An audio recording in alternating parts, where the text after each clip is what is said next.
네, 안녕하세요. 반갑습니다. 이은경입니다. 네, 우리 어머님들은 책 좀 읽으시나요? 네. 저는 책을 정말 좋아해요. 초등학교 때까지 많이 읽었고, 그 후로 책을 안 읽고 살다가 한 35, 여섯 그때부터 다시 읽기 시작했고, 이유는 너무 우울해서, 네, 제가 우울증이 너무 심해서 어떻게든 빠져나오고 싶었는데, 이렇게 할 수 있는 취미생활은 다 돈이 들더라고요. 제가 그때 경제적으로 어려운 상태였기 때문에 돈 드는 취미생활은 할 수 없고, 마침 저희 집 근처에 도서관이 가까이 있어서 매일 가서 책 20권씩 빌려서 오고, 근데 그게 일이었어요. 그렇게 책을 읽으면서 우울증에서 많이 해소가 됐고, 빠져나왔고, 또 책을 많이 읽다 보니까 자연스럽게 쓰게 됐어요. 그래서 결국 쓰는 사람으로 살고 있는데, 제가 이제 이렇게 책을 좋아하는 사람이다 보니까, 좋아서 읽는 사람이다 보니까 너무 좋은 거예요. 그래서 저희 아이들한테 막 책이 얼마나 재미있는지, 얼마나 새로운 게 많이 나오는지, 얼마나 책을 읽는 게 뿌듯하고 좋은 건지를 막 너무 얘기를 많이 하다 보니까 다행히도 저희 아이들도 책에 대해서 되게 좋은 감정을 가지게 된 것 같고, 그리고 저희 집에는 그냥 좀 자연스럽게 책을 그냥 서로 읽고 있다고 해야 되나? 그런 분위기가 좀 자연스럽게 됐어요. 그래서 지금 이제 중학생 한 명, 예비 중학생 한 명 이렇게 둘 있는데, 주말에 이렇게 별일 없으면 그냥 책을 읽어요. 그게 저는 제가 엄마로서 해준 일 중에 제가 해줬다라고 하기는 좀 그렇긴 하지만, 이럴 수 있도록 이런 분위기를 만들어줬던 것은 너무 잘한 일이다. 그거 하나만큼은 제가 참 다른 거에서는 시행착오가 너무 많았어요. 뭐 영어도 막 버럭하고 막 욕심내다가 한번 넘어졌었고, 수학은 뭐 지금도 갈팡질팡하는 중이고, 학원을 알아보다가, 과외도 알아보다가, 혼자 하라고 하다가, 문제집도 알아보다가, 많은 과목에서 갈팡질팡하는 그런 전형적인, 이제, 중학생 엄마예요. 그런데 제가 정말 이렇게 굳은 심지로 지금까지 10년 넘는 시간 동안 아이들에게 줄곧 계속 정성을 쏟았고, 지금까지도 같이 하고 있는 게 독서와 글쓰기, 이 두 가지이고요. 저는 이 두 가지는 절대 우리 아이들 인생을 배신하지 않을 거라고 믿어요. 아이들이 어떤 삶을 살게 되건 간에 상관없이 그 아이들 인생에 내가 어릴 때 집에서 책을 읽고 글을 썼던 게 너무 도움이 된다. 너무 유용하다. 이거 덕분에 너무 좋아. 라는 후기를 저는 듣게 될 거라고 진심으로 생각해요. 그냥 바람인가요? 네. 어쨌든. 그래서 제가 책을 좋아해서 읽고, 또 저희 아이들에게 책을 가르치면서는 책을 계속 전하면서, 이제 좀 오래됐잖아요. 10년 넘는 시간 동안 책과 함께 보내면서는 초등학생이 왜 책을 읽어야 될까에 대해서 계속 생각을 하게 됐어요. 아시죠? 공부 잘하려고 읽는 거? 너무 잘 아실 거예요. 책을 읽으면 사고력과 문해력이 좋아져서 성적이 올라가요. 책을 많이 읽었던 아이들의 수능 성적이 높다는 것은 이런 통계가 있습니다. 라고 설명하고 있는 책과 강연들이 쏟아져 나오고 있어요. 저도 많이 읽어봤습니다. 그리고 많이 공감했고 도움을 받았어요. 그래서 많은 어머님들이 이 독서라고 하는 뜨거운 키워드에 발맞추어 책을 읽지 않던 아이들이 책을 읽기 시작했고, 또 문제집만 풀던 아이들도 시간을 쪼개서 책이라는 것을 또 열심히 하고 있어요. 문제는 우리가 독서를 아이들한테 이렇게 권하고 또 일부 강요하기도 하죠. 할 때 그 목적이 성적 한 가지는 아니었으면 좋겠다는 생각을 해요. 저는 우리 슬기로운 어머님들은 성적 하나 때문에 아이한테 책을 권하고 강요하는 엄마가 아니었으면 좋겠고, 애 공부 잘하게 해주려고 옆에 앉아서 같이 읽는 엄마가 아니었으면 좋겠다는 생각을 해요. 제가 살아보니까 책을 읽은 아이가 공부를 잘하게 되면 좋고요. 그건 당연한 거예요. 어떤 느낌이냐면, 우리 산타페 광고 보셨죠? 거기서 되게 부드러운 남자 성우 목소리로, 연비는 뭐 아시잖아요. 이런 얘기 나오죠. 이게 뭐냐면, 산타페는 좋은 기능이 정말 많은데, 정말 새로운 기능 많이 나왔는데, 연비는 당연하다. 그래서 강조 안 한다. 근데 알고는 있어라. 이거거든요. 독서와 성적의 관계가 딱 그래요. 성적은 뭐 아시잖아요. 네, 책을 읽으면 무조건 안 읽을 때보다 공부에 유리해요. 이거는 너무 명백한 사실이라서 더 뭐 뜯어보거나 의심할 여지가 없어요. 최상위권이 된다는 게 아니고요.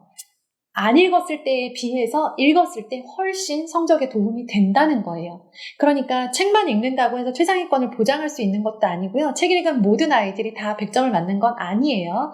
이 한 사람의 인생을 봤을 때 얘가 안 읽었으면 이 점수 안 나왔어요. 읽었으니까 나온 점수다라고 생각해 주시면 돼요. 이제 그런데 점수는 기본이고 저도 처음에 저희 아이들에게 책을 읽어주고 책을 더 읽자라고 계속 설득하고 책 읽는 분위기를 만들어준 이유는 성적이 맞아요.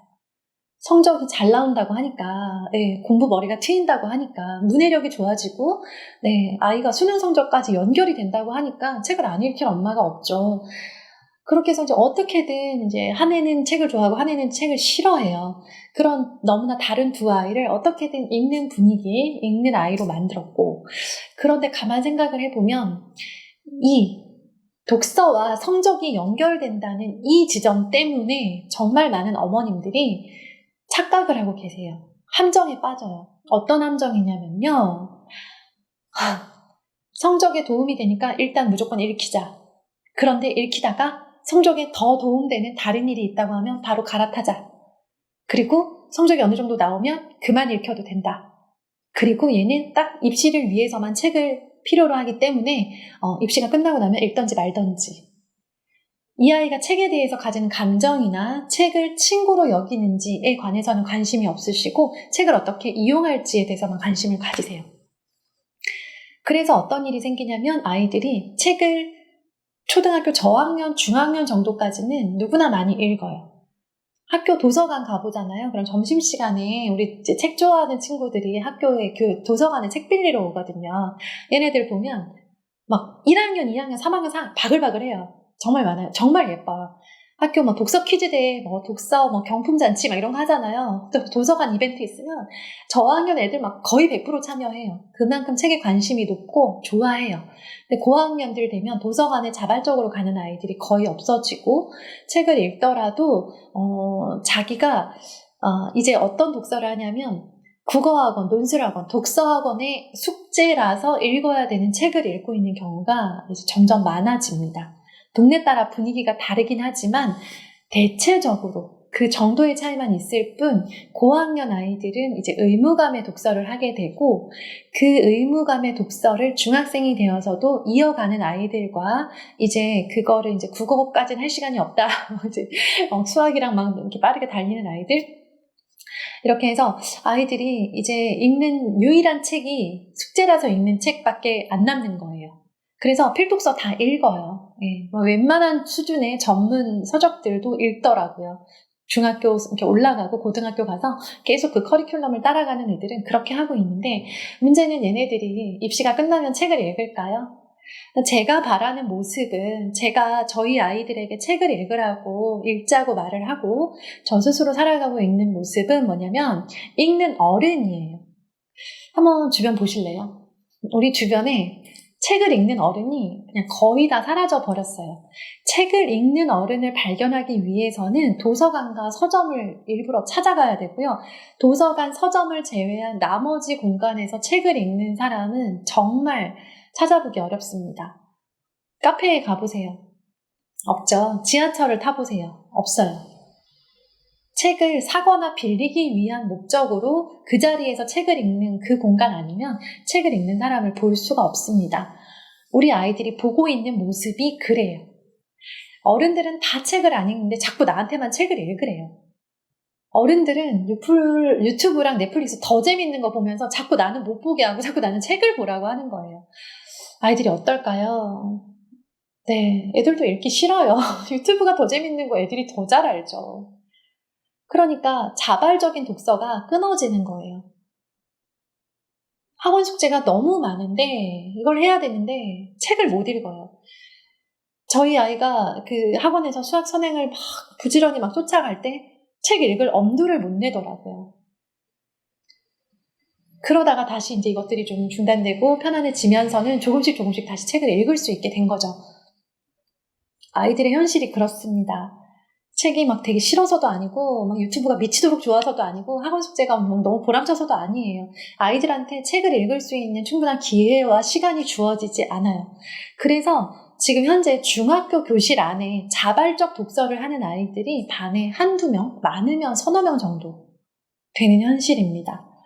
그러니까 학원 숙제라서 읽는 거 말고 정말 자기가 읽던 책을 가지고 다니면서 책이 재미있고 읽을만 해서 계속 이렇게 읽던 책을 꺼내서 읽는 아이들, 자발적 독서고 읽는 중학생이라고 저는 생각하는데요.